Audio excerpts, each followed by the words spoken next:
And no food or drinks in the exhibit. Let's get started.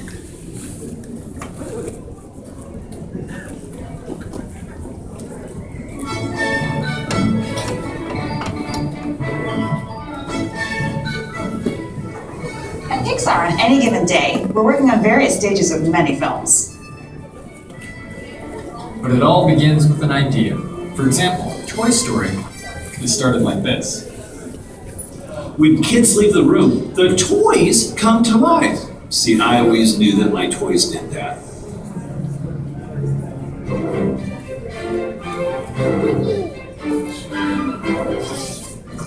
Our films start in story. Along with the director and the writer, we figure out what happens using simple drawings. It's kind of like a comic book. Exactly. And while we're drawing, production designers and their teams start designing the world and the characters.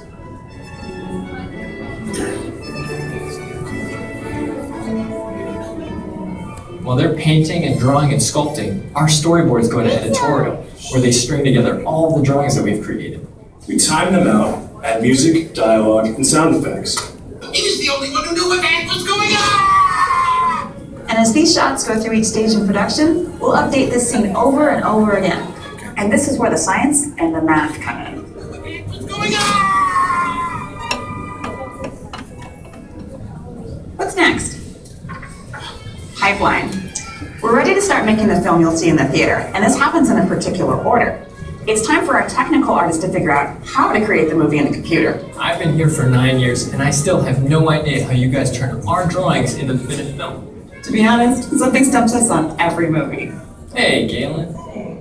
You've been here since Toy Story. What's been hard on each film? Well, Toy Story, everything. Here, let me show you. On Toy Story, we were inventing the entire process from scratch. Monsters Incorporated, fur and clothing. On Cars, reflective metal surfaces. On every new film, there's a new technical challenge.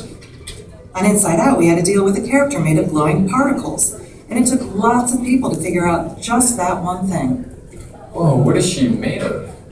Her shape will be made of points and particles of light. She was tough. This is the 17th version. And the characters have to move, so someone has to add controls to the model. Like a puppet, right?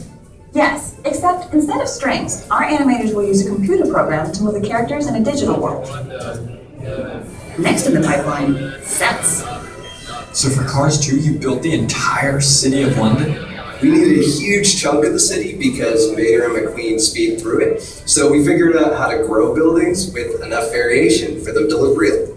And we moved through that set with our virtual cameras.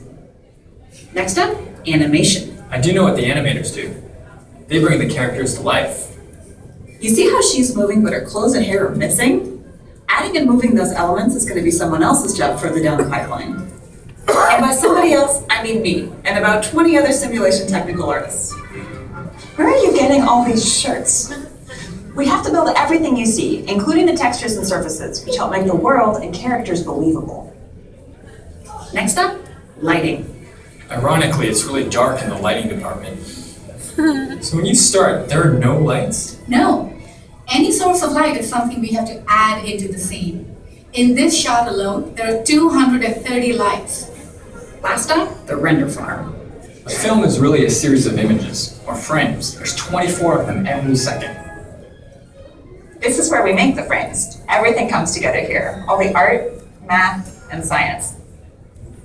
A single frame can take more than 24 hours to render. And that's just one frame. And that's assuming we don't run into any snags.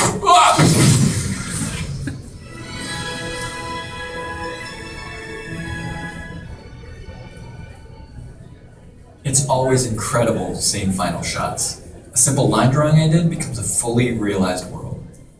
When I look at final shots, I see the hard work of all my friends. I see the art, math, science, and programming that went into it.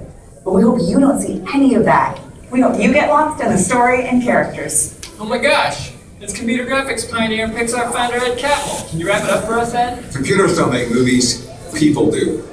It is art and it's technology. It is hard and messy, but it is fun. Hey, where'd you get that t-shirt? Wow, I really learned a lot. And there's so much more to learn in the exhibit.